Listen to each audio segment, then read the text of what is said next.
Bonjour à tous, bienvenue dans ce nouveau numéro de Partage Éco, le magazine qui vous fait partager l'économie en Essonne. 38 millions, 38, c'est le nombre de véhicules qui sont mis en circulation en France.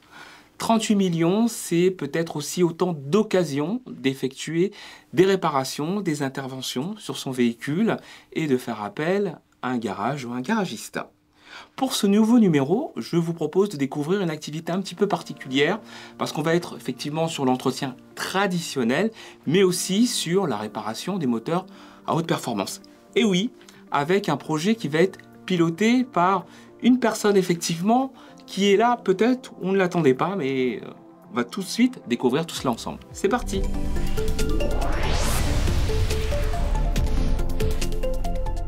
Pour ce nouveau numéro de Partage Éco, j'ai le plaisir d'accueillir sur ce plateau Audeline Sellier, présidente et fondatrice de Socas. Bonjour Audeline, merci d'avoir accepté notre invitation.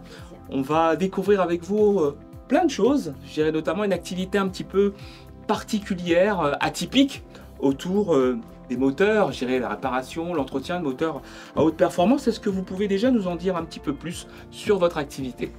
Alors, c'est un garage spécialiste moteur. Oui. On va faire tout ce qui va être réparation, remplacement, préparation de moteur, tout type de moteur, même V6, V8, V12, la grosse cylindrée. On fait toutes les marques, tous les véhicules. Réparation, remplacement pareil de boîtes automatiques. Tout type de boîte de vitesse même. Ouais. En fait, on va être spécialisé dans la mécanique complexe. D'accord. Ce qui se fait de moins en moins dans les garages. Oui. C'est principalement de la petite révision qu'on peut faire aussi. Mais la grosse mécanique complexe qui se fait de moins en moins dans les autres garages. D'accord. D'accord. De la réparation, de l'entretien, mais pas uniquement, puisque j'ai vu qu'il y a aussi un certain nombre de services. Exactement. Et puis des projets, on en parlera, je dirais, dans le courant de cette émission. Alors, c'est vrai que lorsqu'on parle de l'émission Partage Éco, on parle aussi de création d'entreprise, on parle d'idées, de l'idée au projet. C'est vrai que la question qu'on a envie de se poser et qu'on se pose tous, c'est comment est venue cette idée de se lancer justement dans cette activité un petit peu particulière sur ces moteurs à haute performance? Alors par hasard, moi j'ai travaillé toute ma vie dans le commerce Oui. et je me suis retrouvée à travailler en tant que secrétaire dans un garage automobile. 2019, pendant la crise du Covid. Et j'étais censée faire à la base 2-3 factures et répondre au téléphone et je me suis retrouvée à gérer l'entreprise quasiment à moi toute seule. Ouais. Entreprise qui a été revendue 2 fois en l'espace de 4 mois. D'accord. Donc très mauvais signe. On s'est dit avec le mécanicien qu'il était temps de partir. Et pourquoi travailler pour les autres quand on peut le faire pour nous-mêmes? Et donc j'ai décidé de créer mon propre garage. Ça m'a pris un temps fou parce que j'ai mis plus d'1 an avant de trouver un local. Ouais. Et ça m'a laissé le temps de peaufiner mon projet et d'ouvrir 1er août de l'année dernière mon garage automobile. J'irai sur cette émission, on est là pour essayer de bousculer les idées qui peuvent être reçues. On a parfois tendance à avoir un petit peu quelques clichés, on va dire, concernant la mécanique automobile. Est-ce que vous avez aussi été confronté à ce genre de difficultés? Parce que c'est vrai que par le public féminin, on l'attend peut-être moins sur ces métiers techniques ou liés à la mécanique.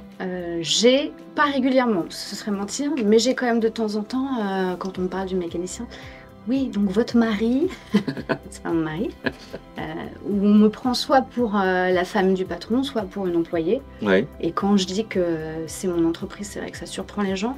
Et on m'a même demandé si c'était juste pour la communication, le fait de dire que c'était une entreprise gérée par une femme, ou si c'était vraiment la réalité. Donc les gens n'y croient pas forcément. Mais au-delà de ça, ça m'aide quand même d'être une femme. Parce que, étant à l'accueil, quand je communique, que ce soit avec des clientes ou des clients, ils n'attendent pas de moi que je m'y connaisse en mécanique. Et ce que vous me disiez justement en préparant cette interview, je dirais la petite touche Audeline que vous apportez, c'est déjà par rapport à vos locaux, hein, je dirais il y a une tonalité particulière, une décoration, on va en parler. Et puis il y a cet accueil, cette sensibilité. Vous disiez effectivement, quand on est une femme, parfois on peut avoir le sentiment de s'être fait flouer lorsqu'on vient faire une réparation automobile. Et c'est aussi, moi, ce sur quoi je veux lutter. Ça rassure les femmes, bon pas que d'ailleurs, les hommes aussi, mais ça rassure principalement les femmes d'avoir une femme comme interlocutrice. Ouais. Et ça fonctionne très bien. Et déjà, alors, c'était pas le but quand j'ai fait la décoration de mon bureau, mais c'est très, très chaleureux, très féminin. Ouais. Et donc les gens se sentent à l'aise. Et c'est vrai que, bon, on en reparlera de toute façon en fin de cette émission. Sur votre site internet, on a quand même beaucoup d'informations, une transparence aussi sur les prix, sur votre manière aussi de fonctionner, hein, de travailler notamment, et la manière dont vous fonctionnez aussi avec votre mécanicien. C'est important pour vous, ça? Dans la mesure du possible. Oui. Que tout soit transparent. Quand je peux même, la plupart du temps avec les clients, Ouais. leur montrer le véhicule, Bien quand sûr. on leur explique la panne, Bien et sûr. qu'ils voient par eux-mêmes, on prend des photos, des vidéos, on montre tout, on explique tout, pour justement que les gens soient en confiance et sachent quand on leur dit qu'il y a une réparation à faire, c'est vraiment la vérité. On va reparler de votre création d'activité. Je dirais que c'est un processus qui a été relativement long. Vous disiez pour pouvoir retrouver un local. Est-ce qu'il y a eu d'autres étapes, je dirais, complexes, peut-être de levée de fonds, je dirais faire le tour des banquiers, comment ça se passe, quelles difficultés on est confronté, comment on les surmonte? Beaucoup de choses. Je suis toujours inscrite à France Travail. Oui, Et malheureusement, j'ai trouvé que l'accompagnement était un peu limité. Mmh. Au niveau de la création d'entreprise, j'entends. Oui. Parce qu'à aucun moment, on nous fournit un petit livret en disant quelle aide on peut avoir, les organismes qu'on peut contacter. C'est des informations que j'ai dû chercher toute seule, principalement sur Facebook, qui Oui. n'est pas si démodé. J'ai trouvé plein d'informations sur des groupes Facebook. Levée de fonds, oui, ça a été compliqué parce que j'ai dû faire appel à France Initiative au début, oui, qui sont vraiment très bien, sauf Oui. que je me suis rendu compte que au niveau du business plan, il fallait que ce soit un petit peu plus solide au niveau Oui. du financement, oui, parce qu'on me demandait beaucoup trop d'informations que je maîtrisais pas. Mm. Donc par la suite, j'ai pris un expert comptable pour D'accord. valider mon business plan. oui, Ça, c'est essentiel, c'est obligatoire de le faire. Si vous, D'accord. au niveau des organismes bancaires, vous n'aurez le droit à rien du tout si c'est pas validé par un expert comptable. oui, Ensuite, je me suis tournée via France Active, oui, Top France Active, dans les mêmes locaux de la CCI que France Initiative. oui. Chambre de commerce et d'industrie. Exactement. Et avec eux, j'ai eu le droit à un microcrédit de 8 000 € D'accord, sans intérêt, à d'accord, taux zéro. d'accord. Ça, c'est top hein, quand on débute. Et par contre, l'information essentielle, c'est que j'avais le droit à la garantie égalité femmes, Oui, c'est-à-dire qu'ils se portent garant à hauteur de 80% de mon prêt bancaire, d'accord. ce qui est énorme. Oui. Et parce que je suis une femme, donc pour une fois, ça a des avantages, même dans le milieu de l'automobile. Sans ça, j'aurais pas eu le droit à avoir mon prêt bancaire. Ouais. Donc ça a été un énorme plus. J'encourage toutes les femmes à faire appel à France Active, parce que cette garantie, elle est géniale. Alors justement, par rapport aux conseils que vous pourriez donner à ceux et celles qui nous regardent, vous disiez s'entourer, taper, je dirais, aux différentes portes pour trouver aussi les bons interlocuteurs. Est-ce qu'il y a d'autres éléments qui vous viennent à l'esprit justement?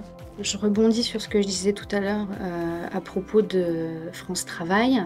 Il y a une chose qui a été extrêmement positive, c'est qu'il y a un groupe, le Club des entrepreneuses Oui, de l'Essonne, oui, du Pôle emploi, feu Pôle emploi de Juvisy-sur-Orge. C'est une communauté qu'ils ont créée. oui, Il me semble, si je dis pas de bêtises, que c'est le seul en France. oui, Et ça, c'est vraiment un groupe qui est super parce qu'il y a beaucoup d'entraide. Donc les intervenantes de France Travail, de Juvisy font un travail super. oui. Elles sont toujours à l'écoute, elles font beaucoup pour les filles du club. Et ça, c'est un énorme avantage. Oui. Donc travailler en réseau, Exactement. s'entourer, donc ça C'est c'est important. Cette émission passe quand même relativement vite hein, et on va pas tarder à s'acheminer vers la fin de cette émission. Est-ce qu'on peut parler peut-être des projets de Socars pour les semaines, les mois futurs? Je sais qu'il y a déjà l'aménagement des locaux qui va être finalisé. Est-ce que vous pouvez nous en dire un petit peu plus, Audeline? On est en train d'aménager une mezzanine entièrement dédiée aux clients avec canapé, télé, petit bureau pour télétravailler. Oui. Pour que les gens Donc un espace cosy. Exactement, pour que les gens continuent à se sentir à l'aise chez nous D'accord. et qu'ils n'aient pas forcément besoin de faire des allers-retours en attendant leur véhicule. Ça, ensuite, travailler un petit peu plus sur la communication parce que c'est vrai que Bien sûr. l'entreprise est toute jeune, hein, Oui. elle a moins d'1 an et dans le futur, j'espère pouvoir embaucher, d'autres personnes. D'accord. Donc, on va dire de beaux projets de Exactement. développement. Justement, si on parle de communication, donc on peut vous retrouver, on imagine sur les réseaux. Donc, il y a un site internet dédié, Oui. déjà.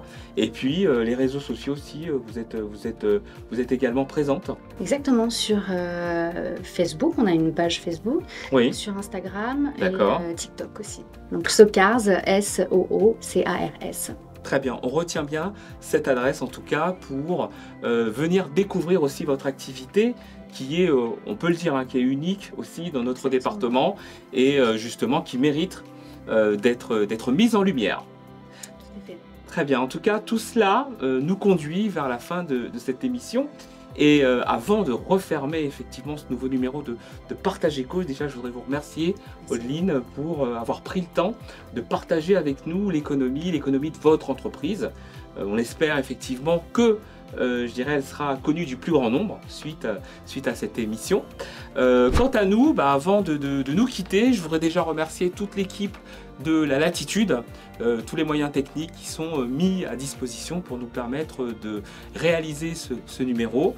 On vous donne rendez-vous très bientôt pour un nouveau numéro de Partage Éco. D'ici là, vous pouvez continuer à partager l'économie sur les différents réseaux sociaux et on vous souhaite effectivement beaucoup de découvertes, des réseaux, des rencontres et on vous dit à très bientôt pour continuer à partager l'économie avec nous. À bientôt!